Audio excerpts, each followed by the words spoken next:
இந்த நிகழ்ச்சி யாரை அழைத்து நாம் பேச சொல்லலாம் என்கின்ற ஒரு எண்ணம். தமிழ்நாட்டுடைய முதலமைச்சரும் நம்முடைய மாண்பு துணை முதலமைச்சரும் சொன்ன ஒரே பெயர் இங்கே மேடையிலே அமர்ந்திருக்கின்றது. நமக்கான ஒரு மிகப்பெரிய ஒரு ஏக்கம், இவரெல்லாம் இளமை காலத்தில் நாம் பார்க்காம விட்டு விட்டோமே என்கின்ற ஒரு ஏக்கம். அவரை பார்த்து உரையாடும் பொழுது எந்த மனிதனை பார்த்து பேசும்போது ஒரு டெஃபினேஷன் நம்ம டிஃபைன் பண்ணிடலாம், இவர் இப்படிப்பட்டவர் அப்படின்னு நம்ம சொல்லிடலாம் இல்லையா? ஆனால் ஒரு மனுஷன் வெறும் உலக நாயகன் கிடையாது, உலகத்தையே அளந்த நாயகன் என்று சொல்லுகின்ற அளவுக்கு அவர் பேசுகின்ற அந்த பேச்சு, கருத்துக்கள், சினிமாவா, மொழி கொள்கையா, மண் உரிமையா, முதல்ல நாம யாருங்க அந்த ஐடென்டிட்டியா, அவர் பேச பேச பேச நம்ம இன்னும் கற்றுக்க வேண்டியது நிறைய இருக்குதுப்பா அப்படிங்கிற அளவுக்கு. சினிமாக்காரங்க சினிமா மட்டும்தானப்பா தெரியும் தயவுசு யாரும் நினைச்சுக்காங்க. அது ஒரு விதி விலக்காக ஒரு மனுஷன் இங்கே வந்திருக்கிறாங்க. ஆக அப்படிப்பட்டவரை நான் போய் எடுத்து சொன்ன உடனே உடனடியாக ஏன்னா நம்ம அவரை பல பரிமாணங்கள் நம்ம அவரை பார்த்துருக்கோம். உரையாற்றும் பொழுது அவர்கிட்ட இன்னும் ஒரு வேலைக்குன்னு சொல்றேன் பார்த்தீங்களா, அது இன்னும் அவருக்கு அப்படி இருந்துகிட்டே இருக்குது. ஏதோ ஒரு ஏக்கமா, அது கோபமா நம்ம சொன்னது தெரியுது. ஆனா இந்த சமுதாயத்தில் ஏதோ ஒன்று மிஸ் ஆகுது, அது மிஸ் ஆகக்கூடாதுங்க அப்படிங்கிற மட்டும் ரொம்ப தெளிவாக இருக்கின்றார். ஆக அப்படிப்பட்ட நம்முடைய தமிழ்நாட்டிற்கான ஒரு மிகப்பெரிய ஒரு பெருமை. தேடி சோறு தின்று பல சின்னஞ்சிறு கதைகள் பேசி மனம் வாடி துன்பம் மிக உணர்ந்து பிறவாட செய்து ஒரு பெரிய வசனத்தை பேசுவாங்க. சட்டமன்றத்தில் நான் பேசுறேன். இன்ஸ்பிரேஷன் பாரதியோட படிக்கிற இன்ஸ்பிரேஷன் கொடுத்ததே அவர் தான். ஒரு திரைப்படத்தில் நிறைவா அது முடிவு செய்யும்போது பாடும்போது இருக்கிற அந்த அந்த அந்த உச்சரிப்பு இருக்கு பார்த்தீங்களா, இதுதான் சரியா இருப்பார். நான் முடிவு பண்ணுவேன். காந்திகிட்ட சொன்ன, காந்தி எப்படியாச்சும் இவருடைய தேதி நம்ம வாங்கி இந்த அரங்கம் முழுவதும் அவருடைய கருத்துக்கள் நிறைந்த அரங்கமாக அதை மாற்றி காட்டிவிட வேண்டும் என்று நான் ஆசைப்பட்டேன். அப்படி வருகை தந்திருக்கின்ற நாடாளுமன்றத்துடைய உறுப்பினர், மக்கள் நீதி ஒட்டுமொத்தமாக இந்தியாவில் ஒரு இடத்துல மையம் கொண்டிருக்கின்றது, மையப்பகுதியில் என்று சொல்லுகின்ற அளவுக்கான நமக்கான தமிழ்நாட்டிற்கான பெருமையாக வருகை தந்திருக்கின்ற நாடாளுமன்ற உறுப்பினர், மக்கள் நீதி மையத்துடைய தலைவர் அண்ணன் கமலஹாசன் அவர்கள், வருகை தந்திருக்கின்ற நம்முடைய மாணவ செல்வங்களும் நம்முடைய மாநில நிர்வாகம், எதற்காக இது நடைபெறுகிறது, உரையாற்றி இருக்கின்ற நோக்க உரையாற்றி இருக்கின்ற நம்முடைய அன்பு சகோதரர் ராஜீவ், நோ எஜுகேஷன் பாலிசி அப்படிங்கிறத நம்ம சேவ் எஜுகேஷன் பாலிசி.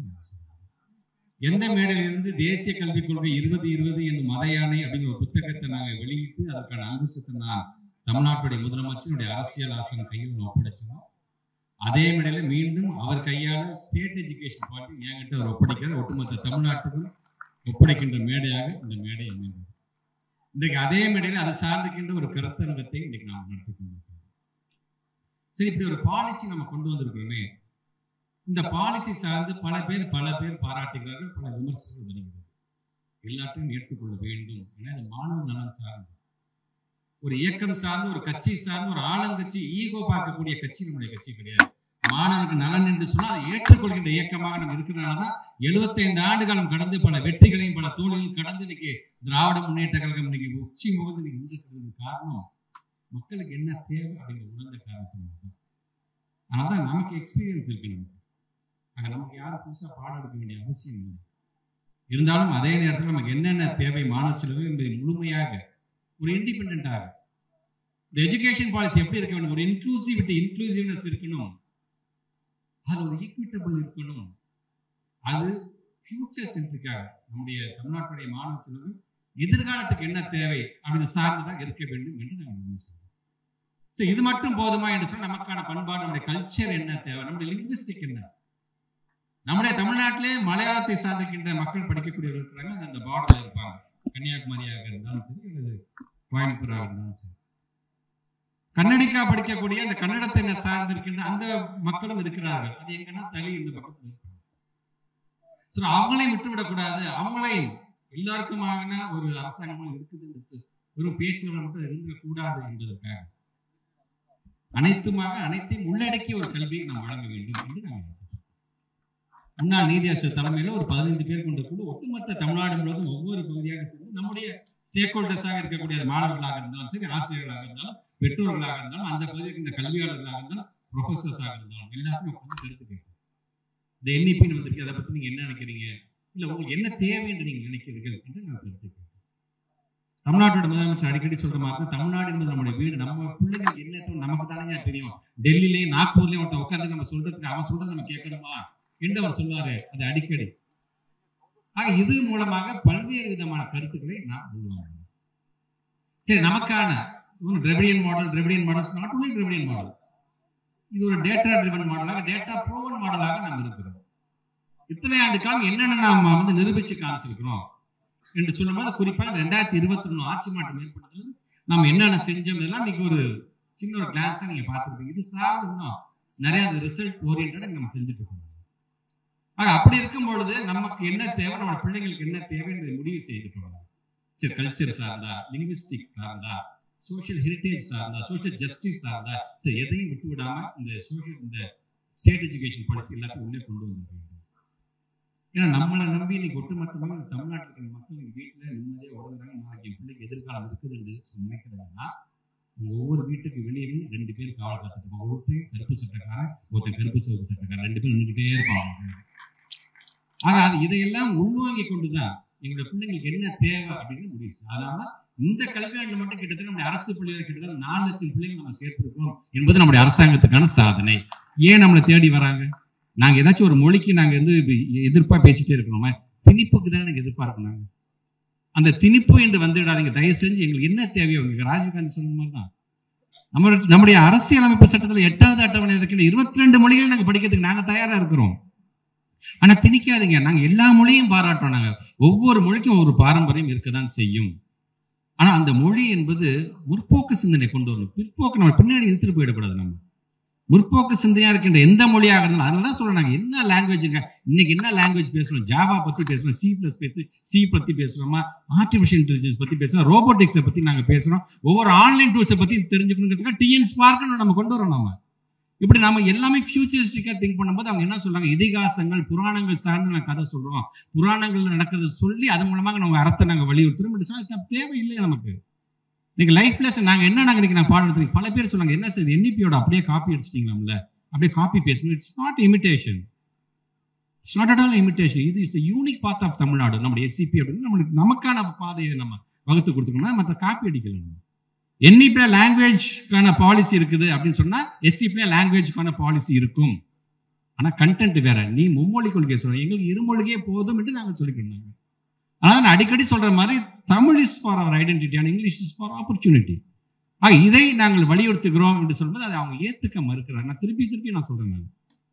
இது வெறும் தமிழ்நாட்டு பிள்ளைங்களுக்காக மட்டும் பேச, பீகார்ல இருக்கிற பிள்ளைங்க சேர்த்து நான் சொல்றேன், யூபிஎஸ் அந்த பிள்ளைங்களுக்கு சேர்த்து சொல்றேன். நாங்க ஒரு நல்ல ப்ரூவன் மாடல் வச்சிருக்கோம். அதை நீங்க பயன்படுத்தியா உங்க பிள்ளையும் வெளிநாட்டுக்கெல்லாம் போய் நல்லா சம்பாதிப்பாயா, இல்ல எங்க பிள்ளைய கையை பிடிச்சி கூட்டிட்டு போவாயா, நாங்க சொல்வதற்கான ஒரு மாடலாகத்தான் இன்னைக்கு இந்த எஸ்சிபியை நம்ம கொண்டு வந்திருக்கோம். இப்படி ஒவ்வொன்றையும் செய்வோம். என்ன சார் அப்படி என்னதான் சார் இந்த என்இபி உங்களுக்கு என்ன சார் பிரச்சனை? உதாரணத்துக்கு என்சிஆர்டி, நம்ம எஸ்சிஆர்டி வச்சு அவங்க என்சிஆர்டி வச்சிருக்காங்க. அந்த என்சிஆர்டியை பொறுத்த வரைக்கும் அவங்க என்ன சொல்ல வராங்க, அவங்களும் நமக்கான சுதந்திர போராட்டத்தை பத்தி எடுத்து சொல்லுவாங்க. ஆனா அந்த சுதந்திர போராட்டத்தை பத்தி அவங்க எடுத்து சொல்லும்போது நம்முடைய வஉசி அவங்க சொல்ல மாட்டாங்க, நம்முடைய சுப்பிரமணிய பாரதியை பத்தி அவங்க சொல்ல மாட்டாங்க. ஏன் இங்க இருக்கின்ற நம்முடைய வேலூர் சிப்பாய் மியூட்டினி என்று சொல்றோம், அங்கிருந்து வேதாரண்யத்தில் இருக்கின்ற சால்ட் சத்தியாகிரகம் வரைக்கும் நம்ம சொல்லுவாங்க, அவன் சொல்ல மாட்டான். முதல்ல நம்முடைய வேரை நாம் ஊன்றிக்கொண்டு ஒட்டுமொத்த உலகத்தையும் நாம் பார்க்க வேண்டும். முதல்ல எனக்கு என் வீரபாண்டிய கட்டபொம்மன் என்ன செஞ்சேன் நான் முதல்ல தெரிஞ்சுக்கணும். சரி, இது ஒட்டுமொத்தமாக முதல்ல எனக்கு தெரியும். ஆனா நம்முடைய ஐடென்டிட்டியை ஏன் கீழடி ஒண்ணு போதாதா? கிட்டத்தட்ட நம்ம யார் என்று சொல்லக்கூடிய கீழடியாக மறைக்க பார்க்கிறாங்க. சரி, நம்முடைய ஐடென்டிட்டி எங்கேயும் விட்டு கொடுக்காம மற்றதையும் கற்றுக்கொள்ள வேண்டும் என்று நாம் ஆசைப்படுகின்றோம். ஆனா அதற்கு அவர் வழிவகை செய்கிறார்கள் என்று சொன்னா அது இல்லை. அது ஒட்டுமொத்தமா அவங்க என்ன சொல்லுவாங்க, சத்ரபதி சிவாஜி பத்தி யார் தெரியுமா, ஜான்சி ராணி, அவங்களே நாங்கள் கத்துக்கிறோம், அவங்க எனக்கு கத்துக்க மாட்டேன்னு சொல்லி அவங்களை கத்துக்கிறோம். முதல்ல எங்க ஊர்ல இருக்கக்கூடிய என் நாட்டில் இருக்கக்கூடிய யாரெல்லாம் உழைச்சிருக்கிறாங்க சுதந்திரத்துக்கு, முதல்ல அதை நாங்கள் தெரிஞ்சுக்கிறோம் சார். தெரிஞ்சுட்டு அதையும் நாங்கள் சேர்த்து நாங்கள் கத்துக்கிறோம் சார் என்று தான் நாங்கள் சொல்லிக்கிறோம். தவிர கண்மூடித்தனமா எதையும் நாம் எதிர்க்கவில்லை என்பதை முதல்ல அவங்க புரிஞ்சுக்க வேண்டும். அதனால என்னை பொறுத்த வரைக்கும் அது ஒரு கமோடிட்டியாக இருக்கக்கூடாது. எஜுகேஷன் அப்படின்னு it should be the fundamental rights of our students. ஒவ்வொருத்தரும் படிச்சாக வேண்டும் என்று நாங்கள் ஆசைப்படுகிறோம். இன்னைக்கு புதுகை பூபாலன் சொல்லும்போது சொன்னாங்க பார்த்தீங்களா, 3ஆவது வகுப்புல அந்த பிள்ளைங்களுக்கு ஒரு எக்ஸாம் வச்சும்போது 5ஆவது வகுப்பு ஒரு தேர்வு, 8ஆம் வகுப்பு தேர்வு, இதில் நீ ஃபெயில் ஆகிட்டா தயவுசெய்து திருப்பி நீ 3 படி அப்படின்னு சொல்றாங்க பார்த்தீங்களா. அது தேவை, ட்ராப் அவுட்டுக்கு அதை வழிவகுக்கும். அதனால தான் 1ஆம் வகுப்பு 8ஆம் வகுப்பு வரைக்கும் நாம நம்முடைய அரசாங்கத்தை பொறுத்த வரைக்கும் இந்த நோ டிடென்ஷன் அப்படின்னு நம்ம கொண்டு வந்திருக்கோம் பார்த்தீங்களா. எதனால 3ஆவது வயசுல ஃபெயில் ஆகிட்டான், பிள்ளை வீட்டில் இருக்கு, 5ஆவது வயசுல ஃபெயில் ஆகிட்டான், வீட்டிலே இருக்குது, ஸ்கூலுக்கே போகல, வெக்கப்படுறான், ஸ்கூலில் மற்ற ஃப்ரெண்ட்ஸோட சேர்றதுக்கு வெக்கப்படுறேன் அப்படின்னா அந்த பிள்ளை திருப்பி ஸ்கூலுக்குலாம் போகாது. சரி போது நான் போய் கடையில் போய் உட்காடுறா, நீ ஏதாச்சும் வேறு ஏதாச்சும் ஒரு வேலை செய்ய போடான்ட்டு 6வது வகுப்பு 7வது படிக்கிற பிள்ளைங்களுக்குலாம் அங்கே அமுச்சு விட்ருவாங்க. ஸோ இதுதான் குலக்கல்வியை நீங்கள் இன்டைரக்டாக கொண்டு வரீங்க.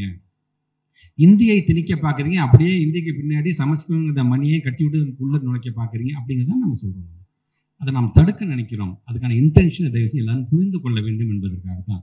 உங்கள் விமர்சனம் என்பது ஆக்கப்பூர்வமான விமர்சனமாக இருந்தால் அதை நாங்கள் ஏற்றுக்கொள்கிறோம். ஏன்னா இன்னைக்கு NEP அப்படின்னு அவங்க சொல்கிறாங்க பார்த்தீங்கன்னா, அவங்களுக்கு வந்து ஒரு பீரியாடிக்கலாக அவங்களாம் வந்து அப்டேட் பண்ண மாட்டாங்க. அவங்க நினச்சா அப்டேட் பண்ணுவாங்க. அன்னைக்கு என்ன சித்தாந்தம் அவங்களுக்கு தோணுது அது சார்ந்து உள்ள திணிக்க பார்ப்பாங்க. ஆனால் நம்ம SCP பொறுத்து எவ்ரி 3 இயர்ஸ் நம்ம அப்டேட் பண்ண போகிறோம் நம்ம சொல்கிறோம். நம்ம நாட் ஒன்லி எவ்ரி 3 இயர்ஸ், ஒரு வருஷத்துலேயே புதுசாக ஒரு ட்ரெண்ட் வருதா உனக்கு, அந்த ட்ரெண்டை 3 மாதத்துலேயே வருது, அந்த 3 மாதத்துக்கு திருப்பி நான் அடாப்ட் பண்ணிக்குவேன் நான். அதனால தான் நீங்கள் திறன் அப்படிங்கிற ஒரு திட்டத்தை நம்ம கொண்டு வந்தாலும் TN ஸ்பார்க் மூலமாக திட்டத்தை கொண்டு வருவதாக இருந்தாலும் சரி, ஆர்டிஃபிஷியல் இன்டெலிஜென்ஸ் இன்னைக்கும் நம்முடைய நாடாளுமன்ற உறுப்பினர் அண்ணன் படிச்சுக்கிட்டே தான் இருக்கிறார். ஆர்டிஃபிஷியல் இன்டெலிஜென்ஸுக்கு அமெரிக்காவுக்கு போய் இன்னும் அதை படிச்சுக்கிட்டே தான் இருக்கிறார். நம்ம இல்லை என்று சொல்லவில்லை. அதுதான் தமிழ் இனம். படிக்கணும் நம்ம ஆசைப்படுறோம் பார்த்தீங்களா? அப்படி படிக்க வேணாம், எதுக்கு நீங்களாம் படிச்சு என்ன பண்ண போறீங்க என்று அப்படி நினைக்கும் பொழுது அது முன்னாடியே அதை நம்ம வந்து முட்டுக்கட்ட போறோம். தயவுசெய்து எங்க கிட்ட வந்துடாது. இது தமிழ்நாடு, இது தந்தை பெரியாருடைய மண், பேரறிஞர் அண்ணாவுடைய மண், முத்தமிழர் கலைஞருடைய மண், ஒட்டுமொத்தம் ஒரே உருவாக இருக்கக்கூடிய எங்களுடைய முத்துவேல் கருணாநிதி ஸ்டாலினுடைய மண் என்பதை நான் அழுத்தம் திருத்தமா நாம் சொல்லிக் கொண்டிருக்கின்றோம். ஆக அப்படிப்பட்ட நம்முடைய SCP இது சார்ந்து இன்னும் எத்தனை கருத்துக்கள் வந்தாலும் அதை நாங்கள் உள்வாங்கிக் கொண்டு அதை மாற்றிக் கொள்வதற்கான ஒரு ஃபிளெக்சிபிலிட்டியை நாங்கள் கொடுக்குறோம் பார்த்தீங்களா? அந்த ஃபிளெக்சிபிலிட்டி அப்படிங்கிறது அங்கெல்லாம் இருக்காது NEP-ல.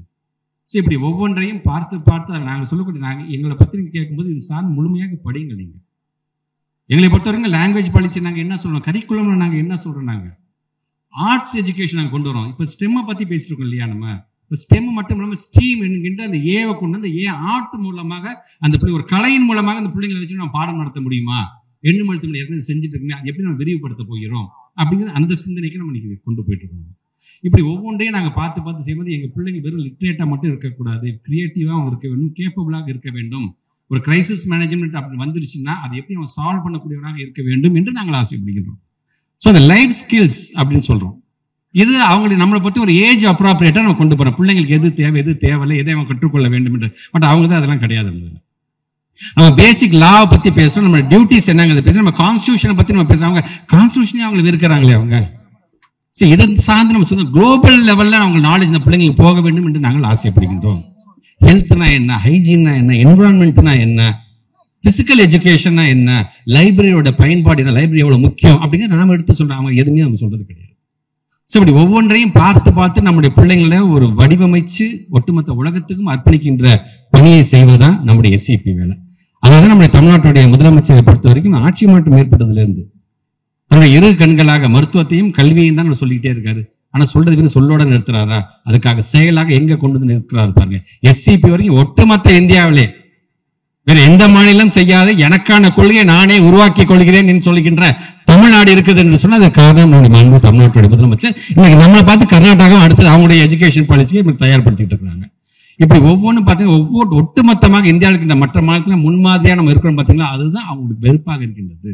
எல்லாத்தையும் இப்படி தூண்டி விடுகிறார்களே, எல்லாத்தையும் இப்படி தூண்டி விடும் பொழுது மற்றவங்க ஆளாக கேள்வி கேட்க ஆரம்பிச்சிருவாங்களே என்கின்ற பயம்தான் நம் மீது எல்லாத்தையும் பொல்லாதையும் சொல்லி ஏதாச்சும் ஒரு விதத்தில் நம்முடைய அடக்குமுறை அவர்கள் செய்து கொண்டிருக்கின்றார்கள்.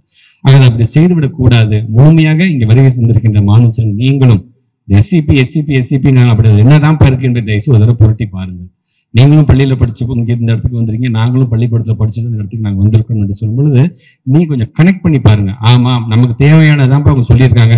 நமக்கு தேவையில்லாத சொல்ற NEP நமக்கு தேவையில்லை, நமக்கு தேவையான SCP தான் நமக்கு தேவை என்பதை நீங்களும் மற்றவர்கள் எடுத்து சொல்ல வேண்டும் என்பதற்காகத்தான் ஒரு மிகப்பெரிய ஒரு ஆளுமை இன்று கிடைத்து இந்த கருத்தரங்கத்தை நாம் நடத்தி கொண்டிருக்கின்றோம். தொடர்ந்து இது இங்கு மட்டுமல்ல, தமிழ்நாடு முழுவதும் நம்முடைய மாணவர்களை தொடர்ந்து ஒரு முன்னெடுப்பை நீங்கள் எடுத்துட வேண்டும் என்கின்ற ஒரு வேண்டுகோளை ஒரு பள்ளிக்கல்வித்துறை அமைச்சராக வைத்து உரை கொண்டிருக்கின்ற அனைவருக்கும் மீண்டும் ஒரு முறை என்னுடைய நன்றியை தெரிவித்து உடனே உரை நிறைவு செய்வேன். நன்றி, வணக்கம்.